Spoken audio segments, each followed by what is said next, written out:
It has been said that life has no meaning save the meaning that we give it.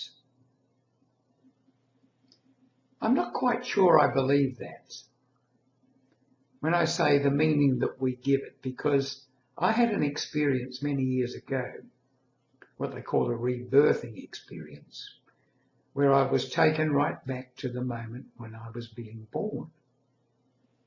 And although I was being born, I could still speak as if I were grown up.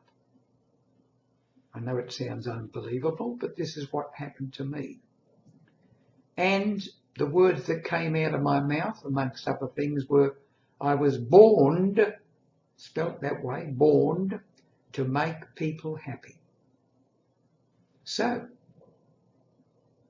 if life has no meaning, why was I born with that idea somewhere deep within me, even as a little baby, that I was born with a purpose?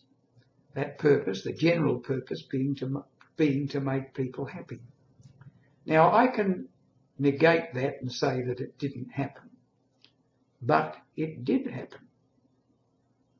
I was 50 years of age before I received that message, before I did my rebirthing session. And from this, I can only assume that if it's correct that life has no meaning save the meaning we give it, then obviously we have a life before our present life.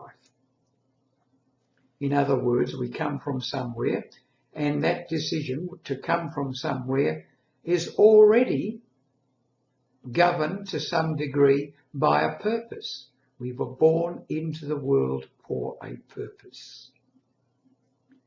Now, Eckhart Tolle says that we each of us have a purpose, and that our primary purpose is self-understanding, self-knowledge, to work our way back to complete self-realization, which is the God part that we all are. But we have secondary purposes, and these purposes change over the years, and these, I think, are the purposes being referred to as life has the purpose, the only purpose, the purpose that we give it. And those purposes range differently for every one of us, and they can also change over the years. For example, as a young parent, our major purpose might be to ensure that our children grow up safe and well adjusted. That might be the purpose. But when that's happened and this is achieved, there'll be other purposes.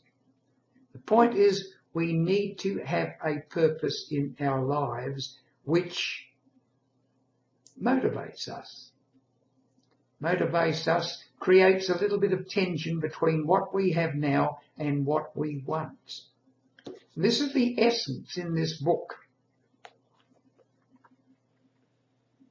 Man's Search for Meaning by Viktor Frankl. And he says here, I'll read the passage which I picked out because this is a very famous book. Thus it can be seen that mental health is based on a certain degree of tension. The tension between what one has already achieved and what one still ought to accomplish, or the gap between what one is and what one should become. So here he's saying that we need to have this sense of purpose. It needs to be there, otherwise we just fall to apathy. And when our life is meaningless and seems meaningless, and this often happens with people, they become depressed, disillusioned, and perhaps even suicidal. Certainly, people without a purpose die more quickly. As Frankl said, particularly when he did his studies after the concentration camp that he was in, people with a purpose seem to survive longer. than those who had no purpose whatsoever. But to continue with the reading,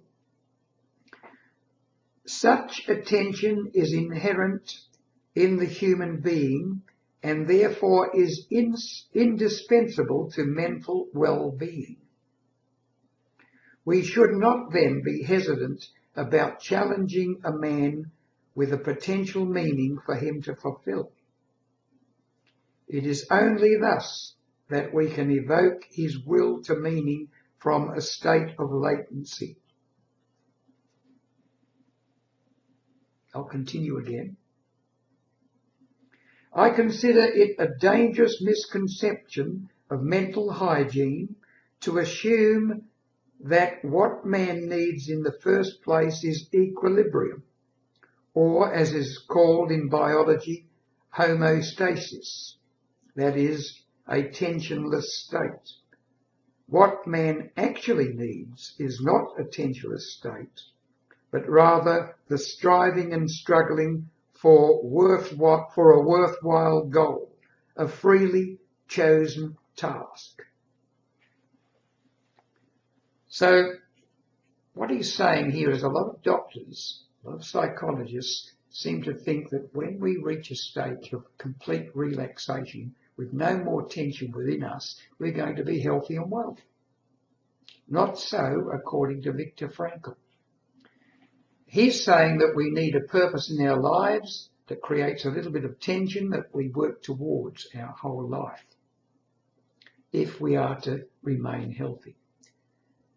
Which brings me to the definition of success, which I think is the definition which really resonated with me the first time I heard it and still does.